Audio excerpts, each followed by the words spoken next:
कक्षा का क्लास है 29 फरवरी 1968। इन बच्चों का आज है सतगुरुवार। बाकी जो मनुष्य मात्र हैं उनका है गुरुवार। क्यों? ये अंतर क्यों हुआ?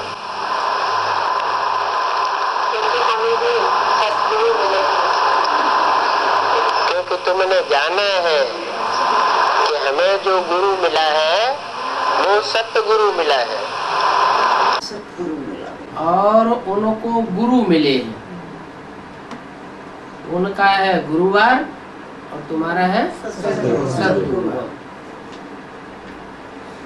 बाप ही तुमको सत्य ज्ञान सुनाते हैं और बाकी वह सभी गुरु लोग तो झूठ ज्ञान ही सुनाते हैं। हर बात में झूठ ही झूठ है। अभी तुम बच्चे समझते हो बरोबर ये हमारा बेहद का बाप है।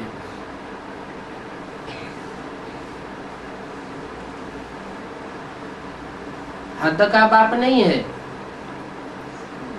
हद के बाप तो हमें 84 जन्म मिले। अभी इस अंतिम जन्म में हमको ये बेहद का बाप मिला है। सभी को बताना है कि हमें बेहद का बाप मिला है। कोई को पता ही नहीं है कि हमारा बेहद का बाबा भी है।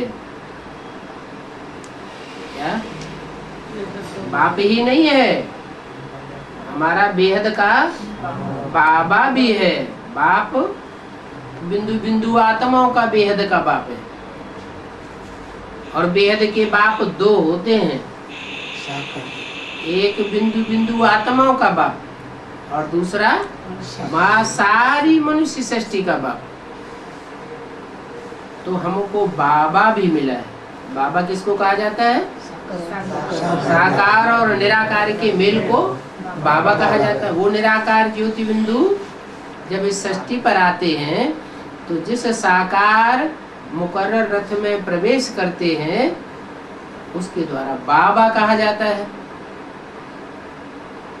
तो एक है बाबा और एक है बाप। क्या अंतर? बिंदु बिंदु आत्माओं का बाप, उसका कोई दूसरा संबंध बनता ही नहीं। क्या बाबा नहीं, ग्रैंडफादर नहीं कहेंगे, वो सिर्फ बाप है। हम सब उसके बच्चे हैं। और जब वो बाप ज्योति बिंदु इस सृष्टि पर आता है और मुकर्रर रथ में प्रवेश करता है तब कहा जाता है बाबा। दुनिया समझती है कि वो सर्वव्यापी है और हम कहते हैं वो एक व्यापी है। वो एक में ही आता है और कोई कह नहीं सकता कि मेरे में बाप विराजमान है। हद के बाप को, उनकी बायोग्राफी को, उनके वर्षे को सब जानते हैं, लेकिन इस बेहद के बाप को, इसके बेहद के वर्षे को कोई भी नहीं जानते, न इनकी बायोग्राफी को जानते। बच्चों को समझाया है, एक है ज्ञान और दूसरी है भक्ति।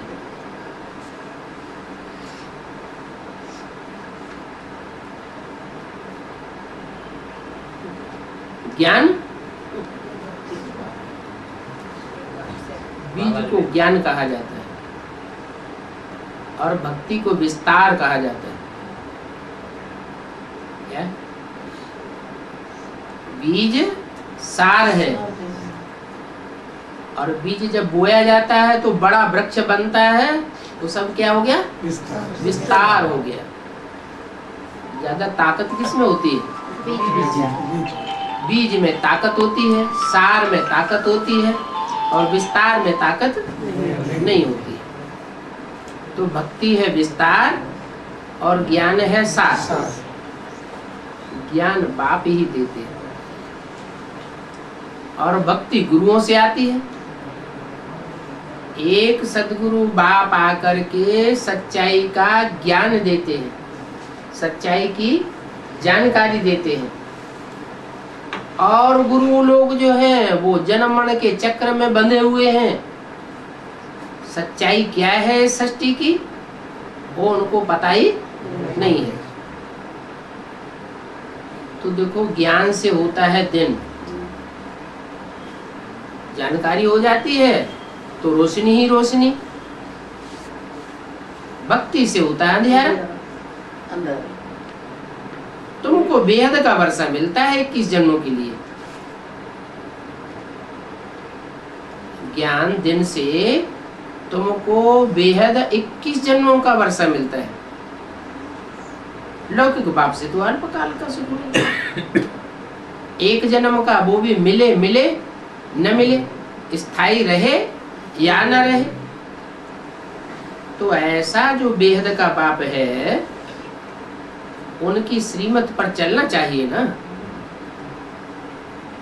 इतनी बेहद की प्राप्ति है, एक जन्म की नहीं, अल्पकाल की नहीं, 21 जन्मों की प्राप्ति है, तो उनकी मत पर चलना चाहिए।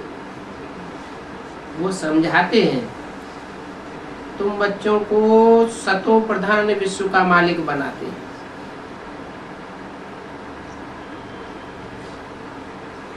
आज की दुनिया तामसी दुनिया है। आज की दुनिया में तो जो भी बड़े बड़े कुर्सी नशीन बैठे हुए हैं, गद्दी नशीन बैठे हुए हैं, वो तो तामसी दुनिया के मालिक है। और बाप आकर तुमको सात्विक सतो प्रधान दुनिया का मालिक बनाते हैं।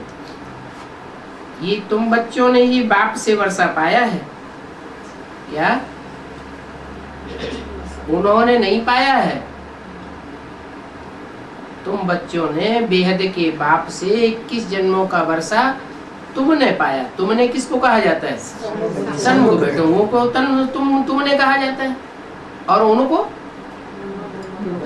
माने तुम जो सन्मुख बैठने वाले नई दुनिया का फाउंडेशन डालने वाले बच्चे हो, 4.5 लाख तुम डायरेक्ट बाप से प्राप्ति करते हो। और वो बाकी 4.5 लाख कम कर दो, 500-700 करोड़ जो भी मनुष्य हैं वो डायरेक्ट बाप से वर्षा नहीं पाते। बाप एवर प्योर है। वो गुरु लोगों में भी प्योरिटी की पावर होती है, लेकिन वो एवर प्योर नहीं है। और तुम जिस बाप से वर्षा पाते हो वो एवर प्योर है। एवर प्योर का मतलब क्या हुआ?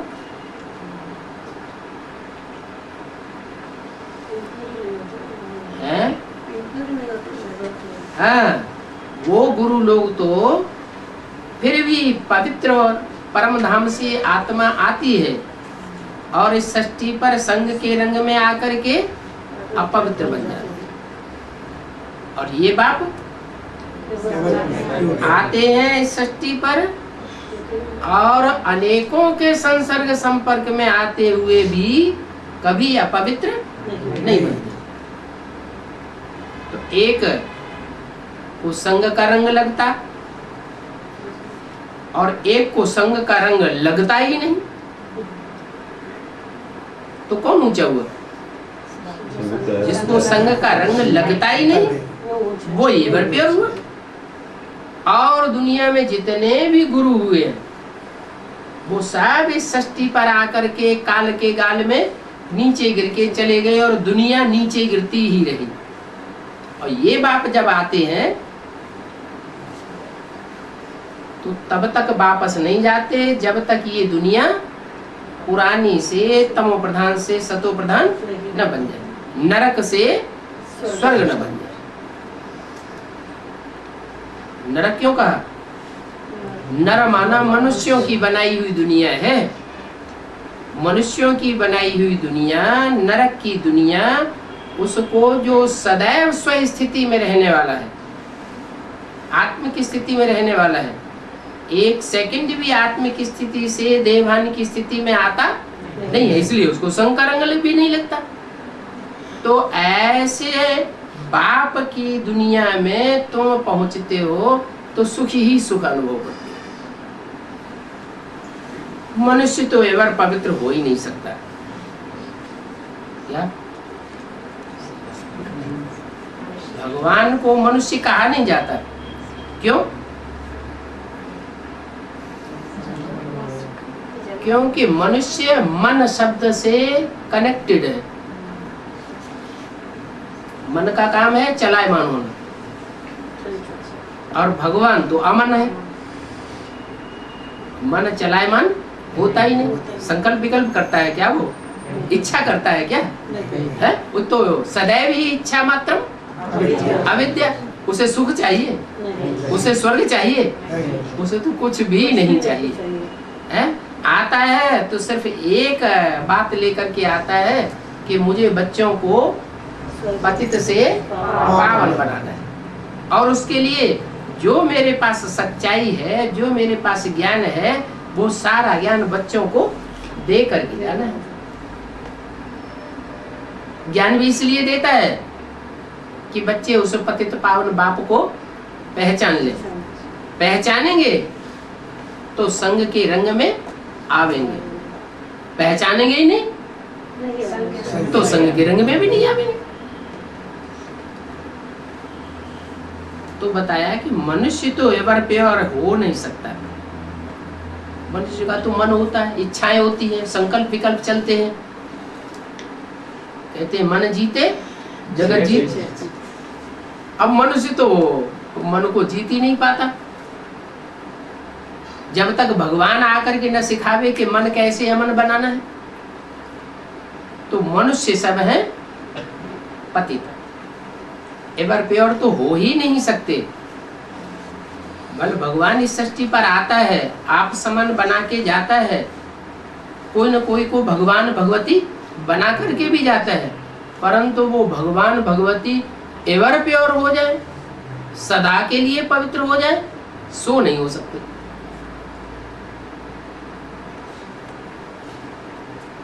कोई कहे शंकर एवर प्योर नहीं है।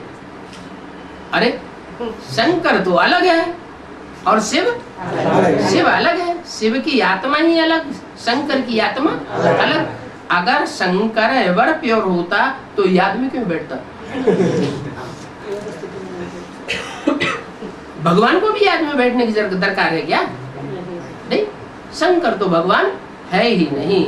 हाँ, देवताओं में महान देवता है, लेकिन भगवान है। फिर कोई कहे कि भगवान भगवती का टाइटल क्यों मिल जाता? टाइटल मिलना अलग बात। गॉड इज वन कहा जाता है, भगवान कभी टाइटल किसी से लेता नहीं है। भगवान तो सदैव है ही है। भगवान वो हेवनली गॉड फादर कहा जाता है। हेवनली गॉड फादर माने हेवन की स्थापना करने वाला है, स्वर्ग बनाने वाला है, और स्वर्ग वो ही बना सकता है जो सदैव स्वस्थिति में रहे। तो क्या ये लक्ष्मी नारायण एवर पवित्र कहेंगे? जिनको भगवान भगवती का टाइटल मिलता है उनको एवर प्योर कहेंगे? अगर योर एवर प्योर हो तो सत्युग के पहले जन्म में 16 कला संपूर्ण लक्ष्मी नारायण होते हैं। बाद में जन्म लेंगे कि नहीं लेंगे? लेंगे ना। तो 16 कला संपूर्ण रहेंगे? नहीं रहेंगे। तो प्योरिटी की पावर तो नीचे आ गई। ये लक्ष्मी नारायण भी एवर प्योर नहीं है। तुम पुरुषार्थ करते हो यह बनने के लिए,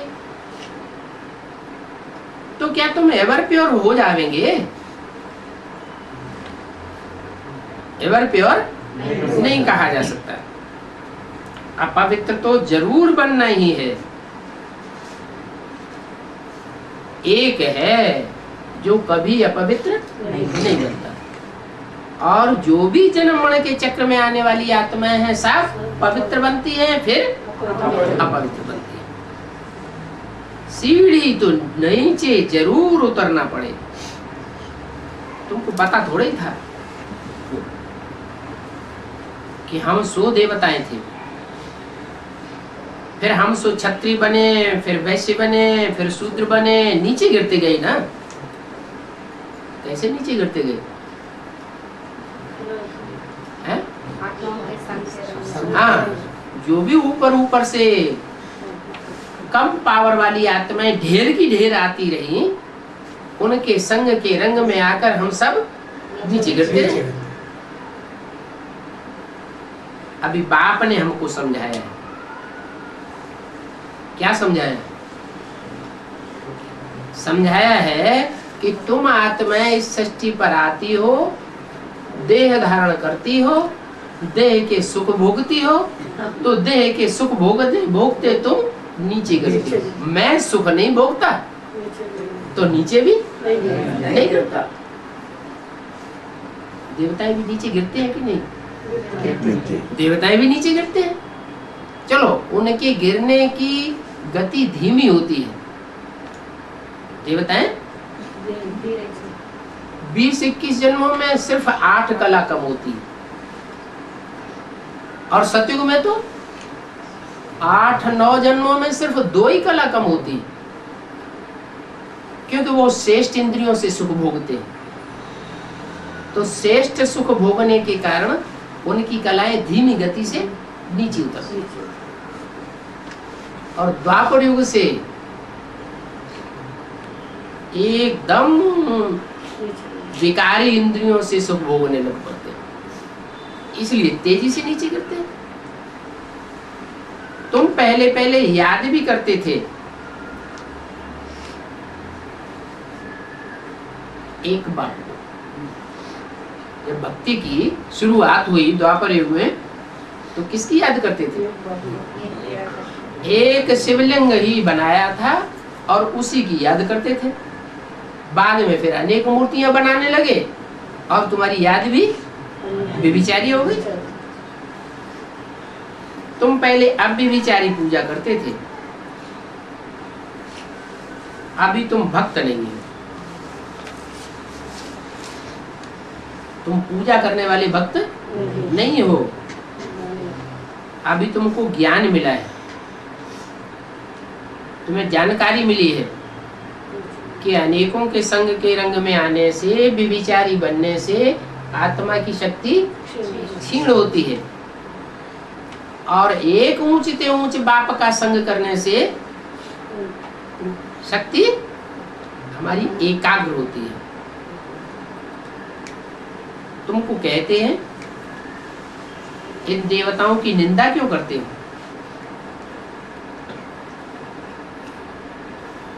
आप बताते हैं ये देवताएं तो श्रेष्ठाचारी थे। शास्त्रों में तुमने बैठ जो इनकी निंदा लिखी है, तुम निंदा पढ़ते हो, सुनते हो, इनकी निंदा क्यों करते हो? क्यों कहते हो एक शिव के सिवाय बाकी सभी की जयंती कौड़ी तुल्य?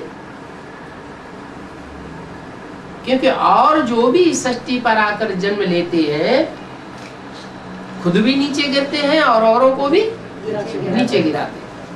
एक शिव ही ऐसा आकर के जन्म लेता है कि जो सबको ऊंचा चढ़ा के ले जाता है,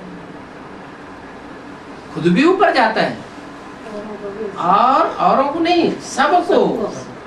जो भी मनुष्य सृष्टि की आत्माएं हैं उन सबको वापस ले जाता है। तो उन्हीं की जयंती हीरे तुल्य जयंती है। बोलना चाहिए पहले तो बताओ अब ये देवताएं कहाँ हैं?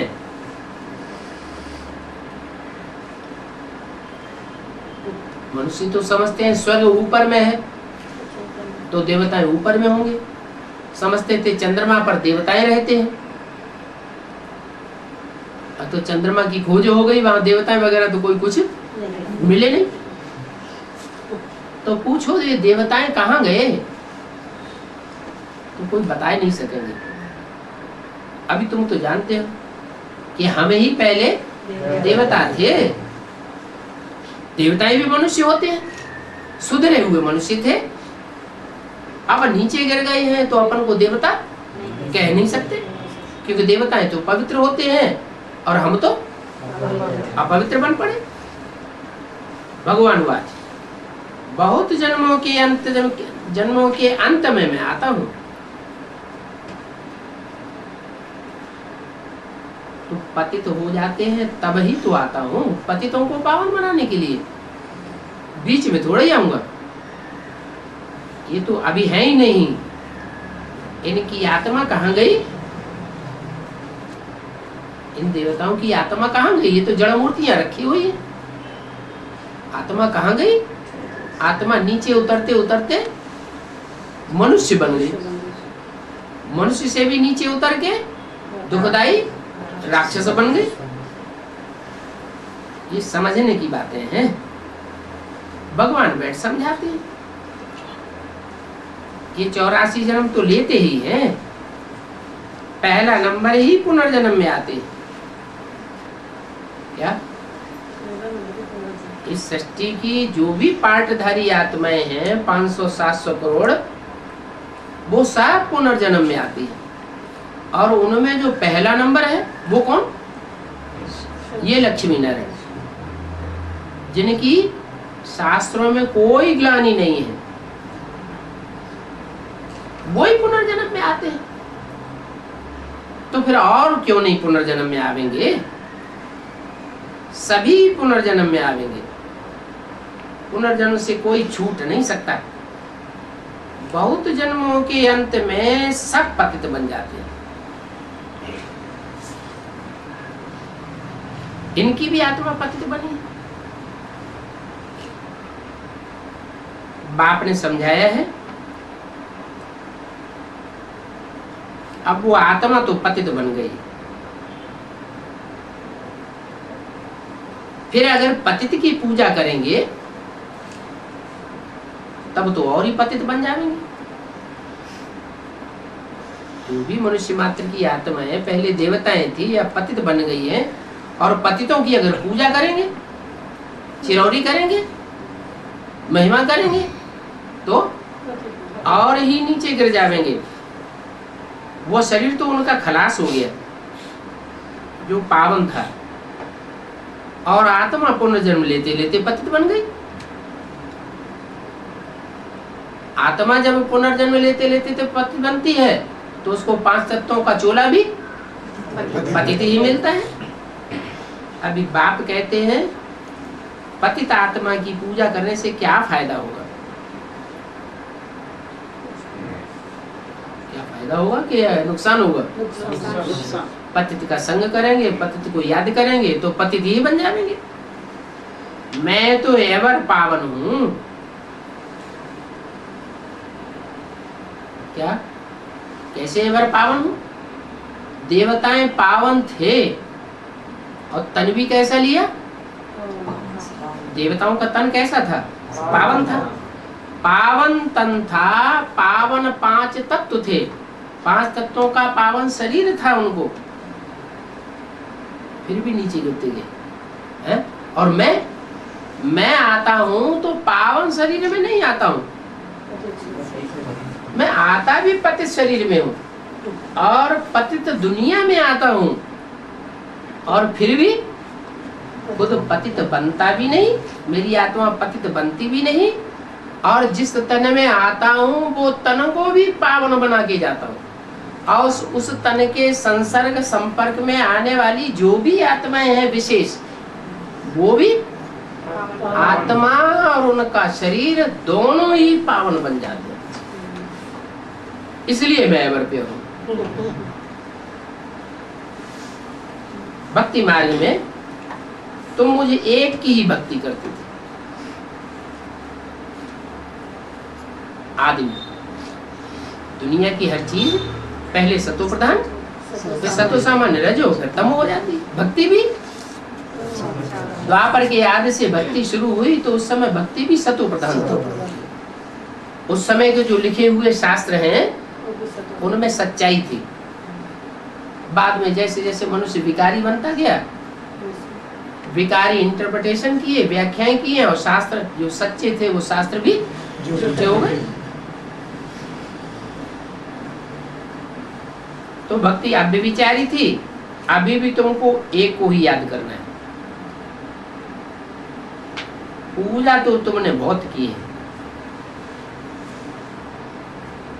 अभी यहाँ पूजा करने की बात नहीं है। पूजा साकार की जाती है कि निराकार की जाती है? साकार की पूजा की जाती है। निराकारी आत्मा तो याद की जा सकती है। तो तुमको एक की याद करनी है। वो सभी पुजारी तो है पतित, ये सारी दुनिया ही पतित है।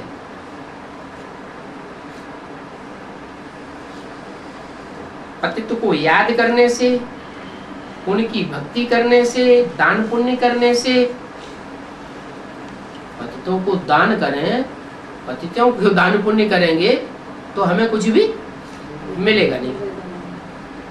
ये सब तुम करते आए हो जन्म जन्मांतर, परंतु फायदा हुआ या नुकसान हुआ? नीचे गिरते गए या ऊंचे उठे? आत्मा विकारी बनी या निर्विकारी बनी? विकारी बनती गई, फायदा तो कुछ भी नहीं हुआ। तो ये सब है रचना। तुमको वर्षा लेना है एक रचयिता से। रचना को सुख शांति का वर्षा नहीं दे सकती। जितने भी मनुष्य सृष्टि की 500-700 करोड़ मनुष्य सृष्टि है, सब रचना है। उसका रचयिता कौन? 500-700 करोड़ मनुष्य सृष्टि है, उसका रचयिता भी तो कोई होगा। तो सृष्टि के आदि में जाना पड़े। कौन रचयिता? शिव रचयिता कहें? शिव तो ज्योति बिंदु है। बिंदु की रचना होती ही नहीं। और बिंदु बिंदु आत्मा बाप के जो बच्चे हैं उनकी भी कभी रचना होती नहीं। तो वो रचयिता नहीं कहा जा सकता। कौन? शिव बाप। शिव बाप जब साकार सृष्टि में आता है और जिस मुकर्रर रथ में प्रवेश करता है, वो आत्मा सृष्टि की आदि वाली वो आत्मा हो सकती है जो रचयिता का रूप धारण करती है। मनुष्य सृष्टि का बीज रूप बाप, उसको जन्म देने वाला कोई नहीं। वो सबका बाप है, वो सबका टीचर भी है साकार में, और सारी मनुष्य सृष्टि का सदगुरु भी है। उससे सारी मनुष्य सृष्टि की सदगति होती है। बाकी तो सारी रचना पतित है। तो रचना से वर्षा नहीं मिल सकता। एक भी पावन नहीं है। शरीर तो इनके खत्म हो गए पहले ही। बाकी आत्मा सत्व प्रधान से तमो प्रधान बन गई। अभी खुद पतित की पूजा करते रहते हैं, फायदा कुछ नहीं। तुम गिरते ही आए हो, अभी फिर मैं आया हूं। तुमको पावन बनाने के लिए आया हूं। जो पतित बने हैं उनको ही पावन बनाए रहे हैं। इस सृष्टि पर पतित तो सभी बने, तो क्या 500-700 करोड़ को पावन बनावेंगे? नहीं। जो जितने पतित बने हैं उनको उतना ही पावन बना। 100% पतित बने हैं तो 100% पावन बना के जाता हूं। परसेंटेज में पतित बने हैं तो उनको परसेंटेज में पावन बना के जाता हूं। माना क्रिश्चियन से ज्यादा पतित हैं या भारतवर्ष के हिंदू ज्यादा पतित है? भारतवासी हिंदू ज्यादा पतित है। क्यों?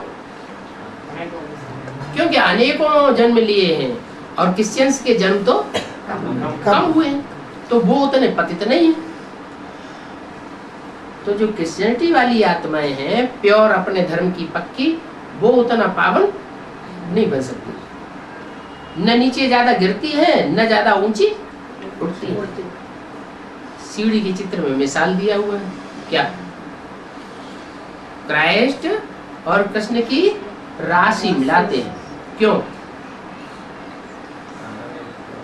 क्योंकि कृष्ण की आत्मा न ज्यादा नीचे गिरती है, न ज्यादा ऊपर उठती है। सीढ़ी के चित्र में नीचे ब्रह्मा बाबा खड़े हुए हैं, कृष्ण की आत्मा, और राम की आत्मा पड़ी हुई है कांटों की सैया पर। तो पतित कौन हुआ? ज्यादा पतित हुई राम की आत्मा, और कृष्ण की आत्मा तो फिर भी खड़ी हुई है।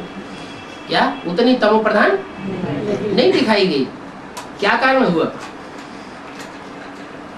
कि ब्रह्मा की सोल ब्रह्मा के रूप में आखिरी जन्म में ज्यादा पति भी नहीं बनती, और फिर वो ज्यादा पावन भी नहीं बनेगी। इतनी पावन नहीं बनेगी जो सत्युग के आदि में पवित्र देवताओं को जन्म दे सके। रचना बनेगी सत्युग में, लेकिन रचयिता नई सृष्टि के बच्चों का नहीं बनेगी। और तुम तो नई सृष्टि के रचने वाले बनते हो। तुम्हारी तो ऊंचे ऊंची स्टेज है। तो ऐसा पतित पावन मैं ही हूँ, बाकी तो सब पतित आत्मा। ये लक्ष्मी नारायण जो पावन थे वो अभी पतित बन गए। ये तुम भक्ति मार्ग में मूर्ति आदि बनाकर पूजा करते हो, तो मूर्तियां भी आत्मा है ना। इसलिए बाप कहते हैं भक्ति तो दुर्गति है। पापात्माओं की भक्ति करते करते तुम पापात्मा बन चुके। इस दुनिया में पुण्यात्मा एक भी नहीं है, इसलिए तुम्हारी लेन देन पापात्माओं के साथ है। पापात्माओं के साथ लेन देन का हिसाब किताब जोड़ेंगे तो क्या बनेंगे?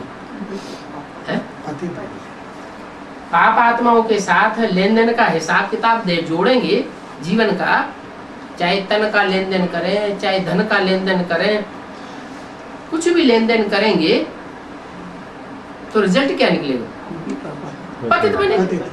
इसलिए अभी बाप आया हुआ है, वो एवर प्योर है, वो पतित पाप आत्मा कभी बनता ही नहीं। तो किसके साथ लेन देन करना चाहिए? एक बाप के साथ लेन देन करना चाहिए। अभी तुमको न पुण्यात्माओं से लेन देन करना है, न पापात्माओं से लेन देन करना है। अरे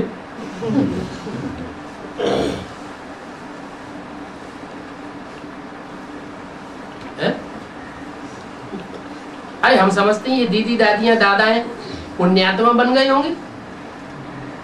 पुराने ऋषि मुनि महर्षि हैं, बहुत पुरुषार्थ किया है, तो पुण्यात्मा बन गए। इनके साथ लेन देन करने से हमको फायदा नहीं होगा है? इनके साथ लेन देन करने से भी तुमको फायदा नहीं होगा। क्यों?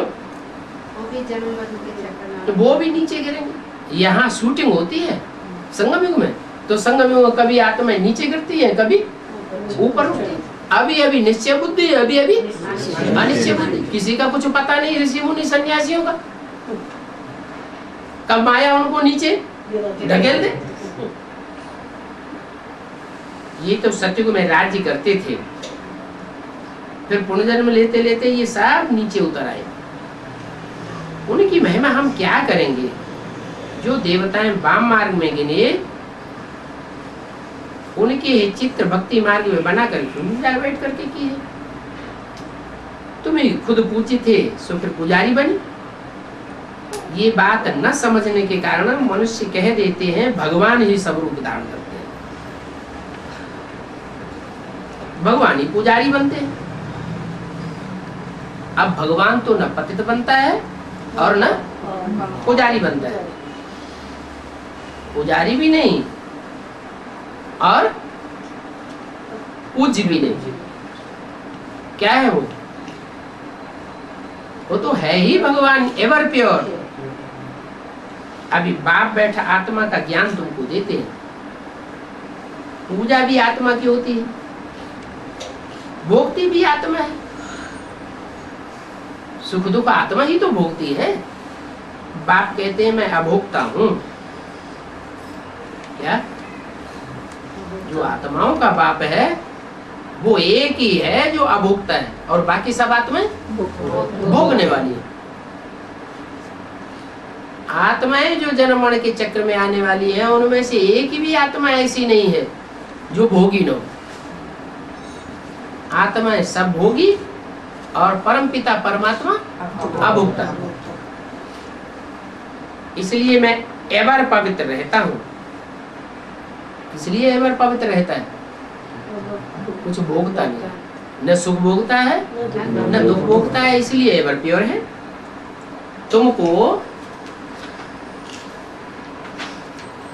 तुमको जब कहते हैं इनकी महिमा क्यों करते हो,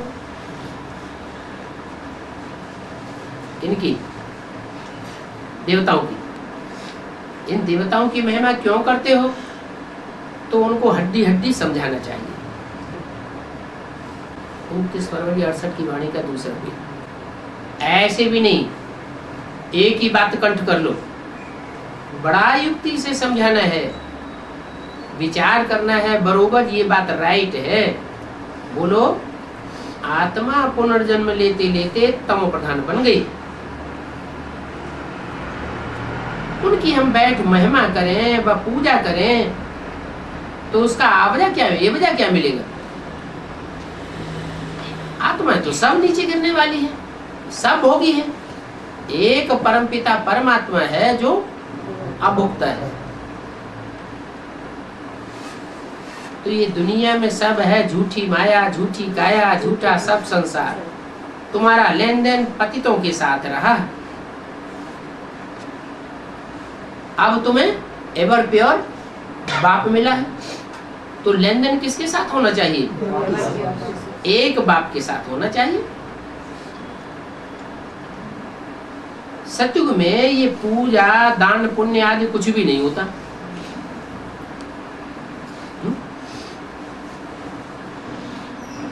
क्योंकि वहां तुम पावन आत्मा थे। बोलो, ये सारी है नई नई बातें जो कोई को पता नहीं है। ये देवताएं अभी कहाँ हैं, तुमको तो पता है। बोलो, हम उन देवताओं की 84 जन्मों की कहानी तुमको सुनाते हैं। आत्मा पतित तो शरीर भी पतित हो जाता है, आत्मा पावन बनती है तो शरीर भी पावन हो जाता है। आत्मा है बीज और शरीर जैसे वृक्ष। अगर बीज डिफेक्टेड होगा तो पौधा या वृक्ष भी डिफेक्टेड होगा। सिवाय एक बाप के कोई दूसरा नहीं है जो पावन बनावे। हम उनको याद करते हैं। भक्ति पहले अव्यभिचारी थी, अभी भक्ति व्यभिचारी हो गई है। तुम पहले अव्यभिचारी भक्त थे, अभी कलयुग के अंत में तुम व्यभिचारी भक्त बन गए। तो रिजल्ट क्या निकलता है? जिन्होंने द्वापर युग के आदि में अव्यभिचारी भक्ति की है, वो ही अंत में आकर के अव्यभिचारी ज्ञान भी उठाते हैं। जिन्होंने जितनी जास्ती भक्ति की है वो उतना ही जास्ती ज्ञान उठाते हैं। जिन्होंने भक्ति कम की है वो ज्ञान भी कम उठाएंगे।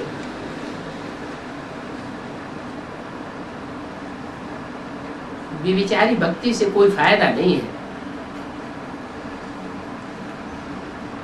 व्यभिचारी भक्ति करेंगे तो ज्ञान भी व्यभिचारी मिलता है। सन्यासी जो पहले पहले सतो प्रधान थे वो भी अब उतरते उतरते 84 जन्म लेते लेते अभी तमो प्रधान बन गए।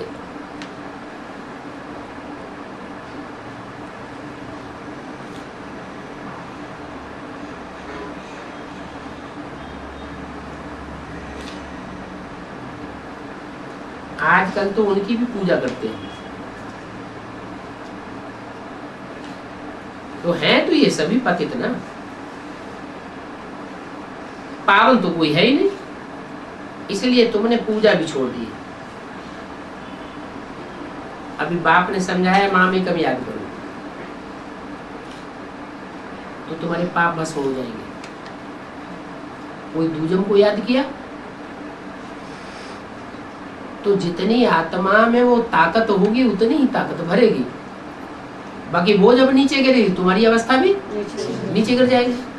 इसीलिए एक को याद करो जो कभी नीचे गिरता ही नहीं, तो तुम्हारे पाप भस्म हो जाएंगे। लौकिक बाप कब ऐसे कहते हैं क्या हमको याद करो? उनको तो संभालना ही है। बच्चे को बाप याद आता ही है। ये तो पारलौकिक बाप कहते हैं मुझे बहुत खुशी से याद करो।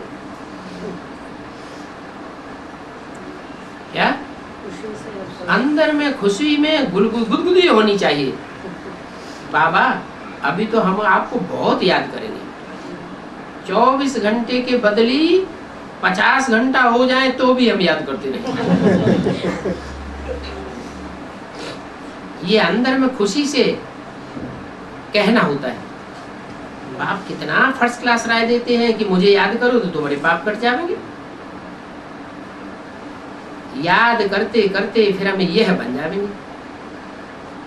भक्ति मार्ग में मनुष्यों की बुद्धि में अनेकों की याद आती है,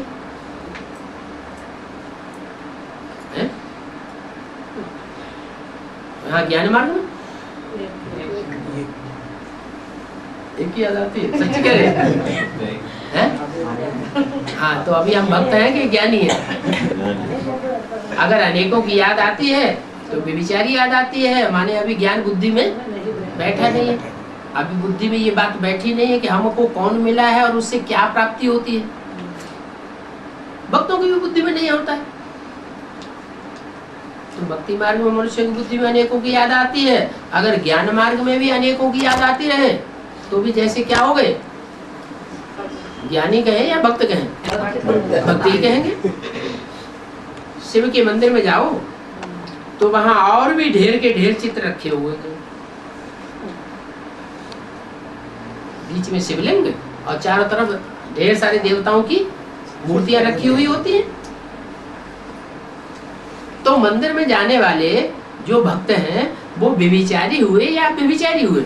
व्यभिचारी हुए। सभी के आगे जाकर के सर झुकाते रहते हैं।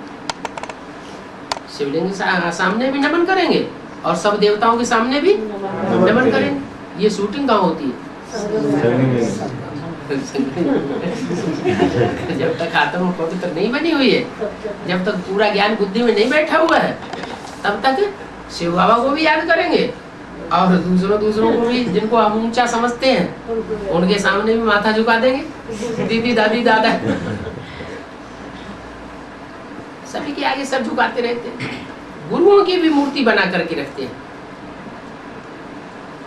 पूछना चाहिए तुमने ये मंदिर बनाया है, जिन देवताओं का तुमने ये मंदिर बनाया है, ये जड़ मूर्तियां बनाई हैं, इनकी आत्माएं कहां गई?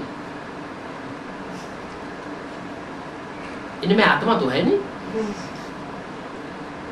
ये तो जड़ चित्र हैं। तो बाकी इनकी हम क्या पूजा करेंगे, इनकी क्या महिमा करेंगे? बाप ने कहा ही है बहुत जन्मों के अंत में मैं आता हूं। तो बहुत जन्मों के बाद पतित तन बन जाएगा ना, पतित आत्मा बन जाएगी ना। जो लक्ष्मी नारायण पावन थे वो अभी पतित हैं। ये अच्छी रीति समझाना पड़े, क्योंकि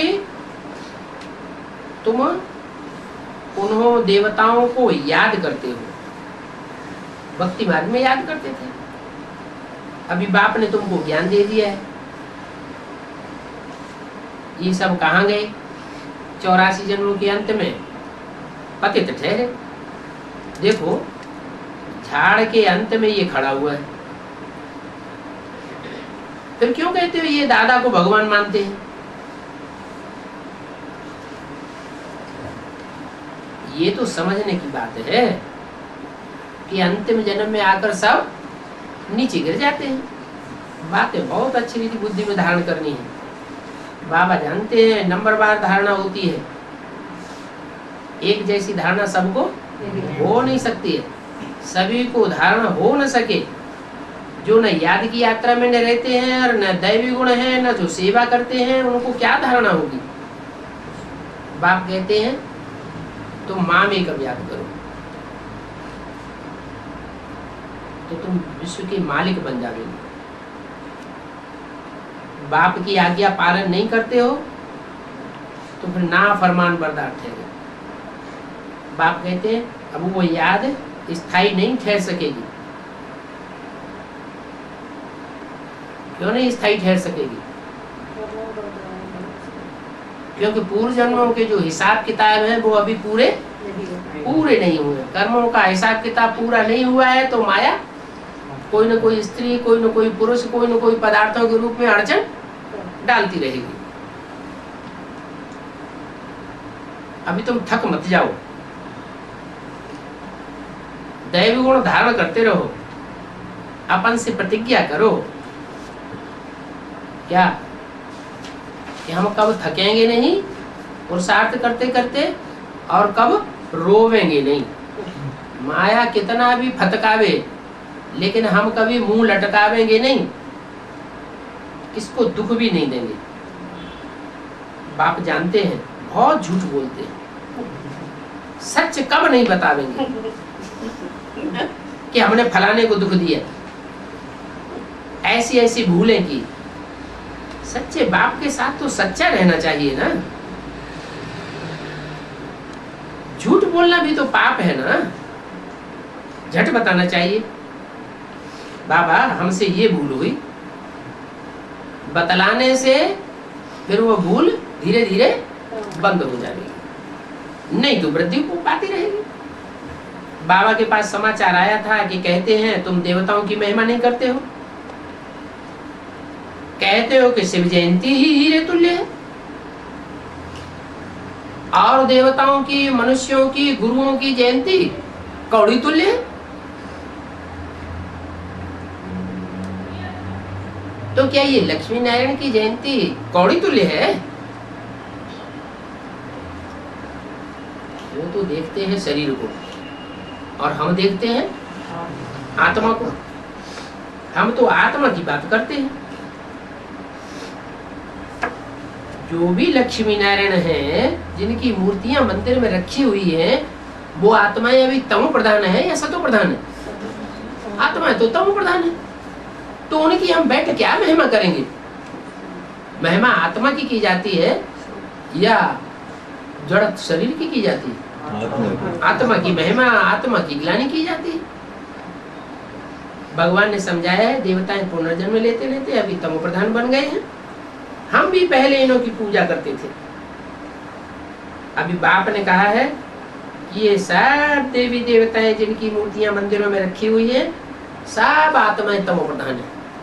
कोई भी इस समय सृष्टि पर पावन नहीं है, सब पतित है। अभी मेरे को याद करने से तुम सतो प्रधान बनेंगे। ऐसी युक्ति से उनको समझाओ तब उनकी बुद्धि में बैठेगा। ऐसे ऐसे समझावेंगे तो हियर हियर हो जाएगा। 29 फरवरी 68 की वाणी का तीसरा दिन कहेंगे ये तो बहुत ठीक समझाते हैं। खुद ही तमो प्रधान बन खुद ही महिमा करते रहते हैं। जैसे बाबा अपना भी बतलाते हैं। कल हम नारायण की पूजा करते थे, तमो प्रधान बन गए तो खुद ही खुद की पूजा करते थे। तब तो कहते हैं भारतवासियों ने खुद को ही चमाट मारी है। आप ही पूज्य थे सो आप ही पुजारी बन गए, नीचे उतरते आए हैं। तो आप बताओ हीरे जैसी जयंती एक के सिवाय अब किसकी ठहरी? ये सब देवताएं तो तमो प्रधान बने हुए हैं। देवताएं ही नीचे गिरे हैं, नीचे गिरे हैं तो पतित बने हैं। पतित आत्माओं की बैठ हम क्या पूजा करें? इनकी जयंती हीरे तुल्य नहीं कहेंगे। नीचे उतरते आए। बाप न होता तो सतो प्रधान कौन बनता, कौन बनाता? तो बाबा पॉइंट्स तो बहुत अच्छी अच्छी गुई गुई देते रहते हैं। बच्चों से ये प्रश्न पूछा है तो जरूर बच्चे मुझे होंगे, जवाब नहीं दे सके होंगे। तो इस युक्ति से समझावेंगे तो कहेंगे बात तो बरोबर ठीक है, बरोबर। इस दुनिया में सब पापात्माएं बन गए। अभी बाप कहते हैं मैं आया हुआ हूं तुमको हीरे जैसा बनाने, उनकी ही हीरे जैसी जयंती है, वो ही सबकी सदगति करने वाला है, और तो सभी दुर्गति में है। ये तो अब सुना बहुतों ने, परंतु वाणी में मजा और शक्ति तब होगी जब तुम एक की याद में रहेंगे, और एक की याद में रहकर तुम सबको समझावेंगे, सुनावेंगे। इसको कहा जाता है याद का जौहर। बाप को याद नहीं करेंगे तो ताकत नहीं मिलेगी, इस ज्ञान का असर ही नहीं होगा। पति से पावन बनाना ये योग की बात है। क्या ज्ञान सुनने से, सुनाने से, समझने से, समझाने से कोई पतित से पावन नहीं बनेगा। जो भी ज्ञान सुना है, सुनाया है, समझा है, समझाया है, उस ज्ञान की धारणा करके और फिर बाप को याद करेंगे तो पति से पावन बनेंगे। तो बाप कहते हैं योग का सच्चा सच्चा चार्ट भेजो, डायरी में नोट करो, हमने इतना समय बाबा को याद किया, फलाने टाइम याद कर सकते थे लेकिन हमने याद नहीं किया। क्यों नहीं किया? नोट करना चाहिए। लिखेंगे हमने 5 मिनट 2 मिनट मुश्किल से याद किया। बाप कहेंगे वाह, तुम मेरे को भी याद नहीं कर सकते हो, तुम पावन बनने नहीं चाहते हो। बाबा चार्ट पर एक एक को समझा देंगे कि तुम्हारा कैरेक्टर खराब है, तुम मुरली भी नहीं सुनते हो, क्लास में भी एब्सेंट हो जाते हो, तुम्हारी लागत नहीं है काहे में, पढ़ाई में, तुम नापास हो जाएंगे। वो होती है हद की पढ़ाई और ये है बेहद की पढ़ाई। तो बच्चों को ये ख्याल में आना चाहिए, ओहो बाबा ऊपर से आया है इस नीचे की दुनिया में, हमको पढ़ाकर भगवान भगवती बनाते हैं। बाप पढ़ाकर हमको आप समान बनाते हैं। आप समान बनाते हैं? आप समान कहाँ बनाते हैं? पढ़ाकर देवी देवता ही क्यों बनाते हैं? अरे वो भगवान ऊंचते ऊंच और देवताएं ऊंचते ऊंच कहेंगे, तो पढ़ा करके हमको देवी देवता ही तो बनाते हैं, ऊंचते ऊंच कहाँ बनाते हैं? बच्चा को आप समान बनाते हैं। हाँ, कोई न कोई तो पढ़ करके भगवान भगवती बनते हैं ना, तो आप समान बनाते हैं। ये किसको भी पता नहीं है कि बाप आकर हमको निर्विकारी, निराकारी, निरहंकारी बनाते हैं। भाई जो भगवान भगवती थे वो अभी देखो क्या बन गए, उनकी क्या हालत हो जाती है। समझते हैं गांधी राम राज्य स्थापन करके गया,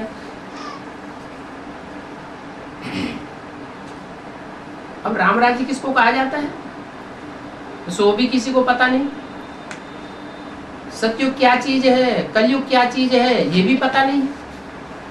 त्रेता को राम राज्य समझ लेते हैं। अरे त्रेता में तो 2 कलाएं कम हो जाती है, राम राज्य में तो 16 कला संपूर्ण हिंसक थे। राम राज्य राम बाप ही स्थापन करेंगे कि गांधी स्थापन करेगा?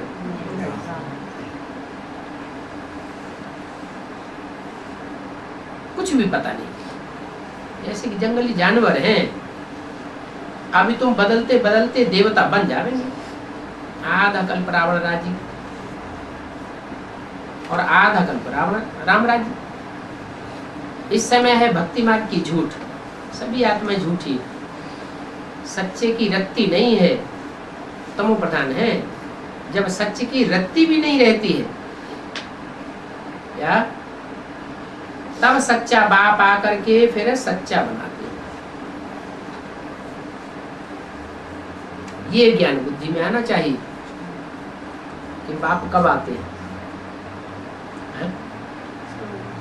जब इस दुनिया में सच्चाई की रत्ती भी नहीं रहती है तब बाप आते हैं और आकर के सत्य युग की स्थापना करते हैं। ऐसे भी नहीं ज्ञान सुन करके फिर घर में जाकर ठीक कर भीतर पर लग जाना चाहिए नहीं। तुम ऐसे देवता हो तो बातचीत भी थोड़ी करो, खान पान आदि सब रायल होना चाहिए।